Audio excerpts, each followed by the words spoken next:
Look at the money in your wallet. On the back of a dollar bill, there's a pyramid. Above the pyramid, an eye, floating, watching, surrounded by Latin words that most people have never translated. Novus Ordo Seclorum. It means the new order of the ages. This symbol has been on the American dollar since 1935. It has passed through billions of hands. It has been seen by almost every person alive. And almost no one has ever asked, why is there a pyramid on my money? Who put it there? And what does it mean? That question is where this series begins. To understand the symbol, you have to understand the organization behind it. And to understand that organization, you have to go back to medieval Europe. Between roughly the years 1100 and 1500, the most skilled craftsmen in any kingdom were the stonemasons. These were the men who built the great cathedrals, the castles, the bridges, the massive stone structures that still stand today across Europe. To become a stonemason was not just to learn a job, it was to join a guild, a brotherhood, that protected secret knowledge about mathematics, geometry, and the sacred proportions used in construction. This knowledge took years to acquire, and it was extremely valuable. To protect that knowledge, guild members swore oaths of secrecy. They had secret handshakes to identify each other, secret words, secret rituals. If you revealed what you knew to the outside world, you were finished. Over time, wealthy men, noblemen, politicians, intellectuals began asking to join these guilds, not to learn stone-cutting, but to access the network, the connections, the brotherhood of powerful men bound by shared secrets. Gradually, the guild transformed. The tools were put down, the secrets became philosophical, the brotherhood became political. And in 1717, in London, 4 of these lodges merged into a single organization. They called it the Grand Lodge of England, and they called themselves the Freemasons. Within just a few decades, Freemasonry spread from England across Europe and into the Americas with extraordinary speed. Because what it offered, a secret network of elite men crossing national borders bound by unbreakable oaths, was irresistible to the powerful. And the men who joined were not ordinary people. George Washington, the first president of the United States, was a Freemason. He was initiated at the age of 20. Benjamin Franklin, the scientist, the diplomat, one of the most influential minds of the 18th century, was a Freemason. More than 20 of the men who signed the Declaration of Independence were Freemasons. The architect who designed Washington, D.C., the capital of the most powerful nation in history, was a Freemason. When you look at Washington, D.C. from above, the streets form Masonic geometric patterns, triangles, a compass, and square embedded into the city's design. This was not accidental. This was intentional. A world being built by men who shared a secret vision of how civilization should be ordered. Now, what did they actually believe? Because this is the question that changes everything. In 1871, a man named Albert Pike, the most powerful Freemason in America at the time, holding the highest rank of the 33rd degree, published a book called Morals and Dogma. This book was given to every Freemason who reached a certain level. In it, Pike described the true spiritual figure at the center of Masonic philosophy. He called him Lucifer. He wrote, and these are his own words, in his own published book, Lucifer, the son of the morning, is it he who bears the light? In Islamic tradition, this figure is Iblis, the being who refused to bow to Adam when Allah commanded it, who was expelled from the divine presence, who then declared war on humanity and swore to lead every human soul away from Allah until the day of judgment. In Jewish and Christian tradition, the same figure is Satan, the adversary of God, the father of lies. This is not an accusation from outsiders.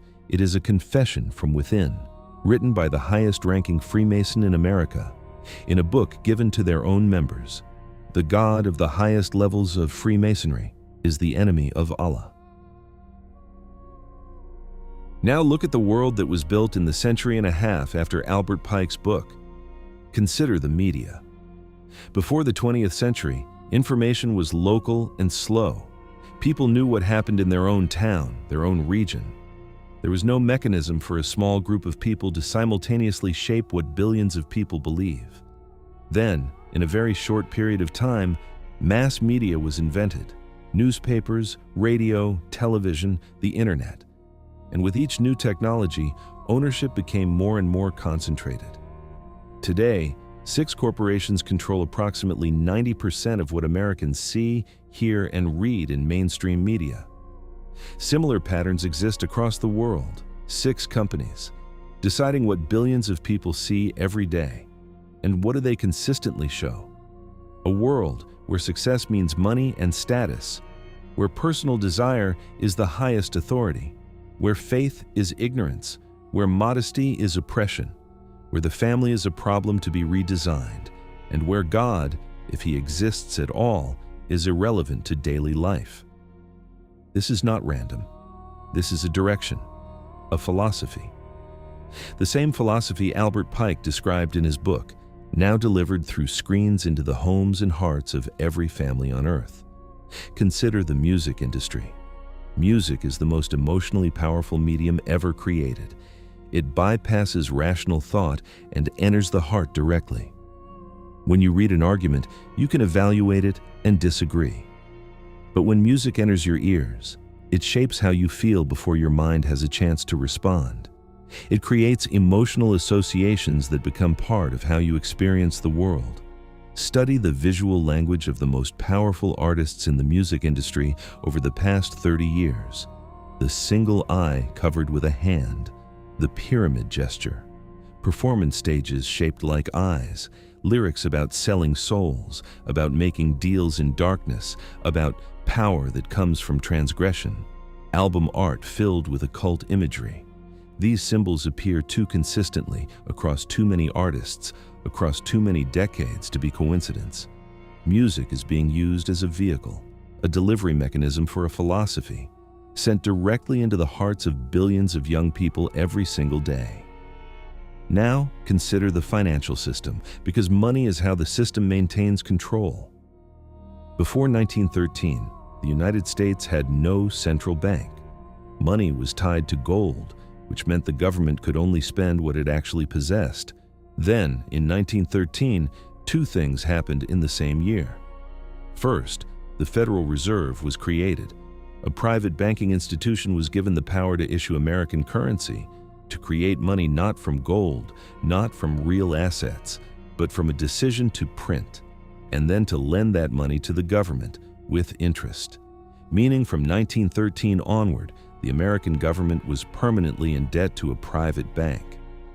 Second, in the same year, the income tax was introduced, the legal right of the government to take a percentage of every worker's earnings, automatically, permanently.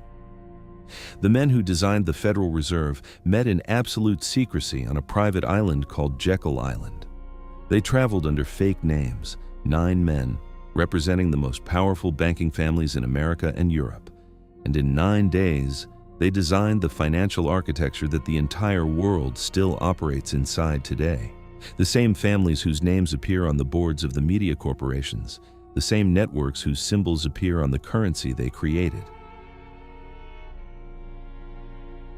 Now step back and see the full picture.